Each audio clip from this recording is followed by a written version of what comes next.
Where's the Thane of Cawdor? We coursed him at the hills and had a purpose to be his purveyor. But he rides well. His great love, sharp as his spurs, have helped him to his home before us. Fair and noble hostess, we are your guests tonight. Will your servants ever have theirs themselves, and what is theirs in comp to make audit for your majesty's pleasure, still to return your own? Give me your hand. Conduct me to mine host. We love him highly and shall continue our graces toward him. By your leave, hostess.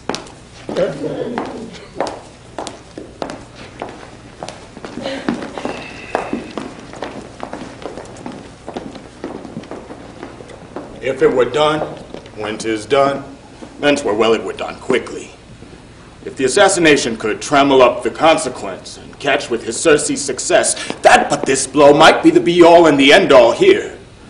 But here, in this bank and shoal of time, we'll jump the life to come.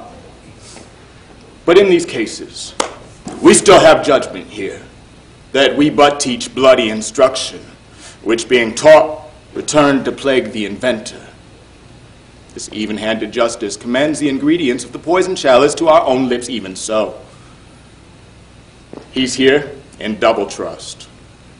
First, as I am his kinsman, his subject, strong both against the deed, then as his host, who should, against his murderer, shut the door, not bear the knife myself.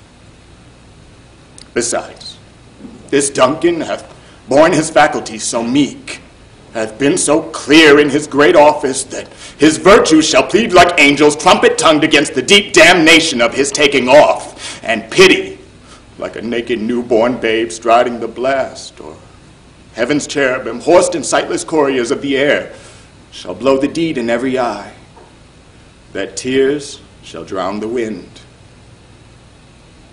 I have no spurs to prick the sides of my intent, but only vaulting ambition, which o'erleaps itself and falls on the other. How now? What news? She's almost supped. Why have you left the chamber? Has she asked for me? You know not she has.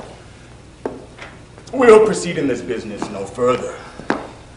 She has honored me of late, and I've borne golden opinion from all sorts of people, which will be worn now, not cast aside so soon. Was hope drunk where you dressed yourself? Has it slept since, and wakes now to look so green and pale at what it did so freely? From this time such I account their love. Aren't they feared to be the same in their own act and valor as they ought and desire? Aren't they esteem as the ornament of life, and love a coward in their own esteem, letting our dare not wait upon our wood like the poor cat in the attic? Prithee, peace. I dare do all that may become a man. Who dares do more? None. What beast was it then that made you break this enterprise to me? When you durst do it, then you were a man. To be what you were, you were so much more than man. No time, no place that they ain't here, yet you make them both. They have made themselves. And does this fitness not unmake you? I've given thunk. And I know how tender it is to love the babe that milks me. I would, while it was smiling in my face, plucked my nipple from his boneless guns and dashed out the brains as I so swore as you've done to this. If we should fail. Fail? School your courage to the sticking place and we will not fail. When Duncan is asleep, where his long day's hard journey shall invite him, I will stew chamberlains with wine and wassail, so convinced that memory, the water of the brain will be a fume, the receipt of reason a limbic only. What cannot you and I do to the poor, unguarded Duncan?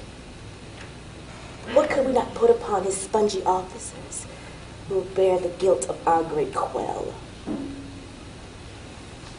Bring forth men, children, only. For thy undaunted mettle shall compose nothing but males. Will it not be received when we've smeared the sleeping two of their own chambers with their very own daggers that they themselves had done it? Who will receive it other? For we will grieve and make our clamors roar upon his death. I am settled. Bend up each corporal agent against the deed. Away!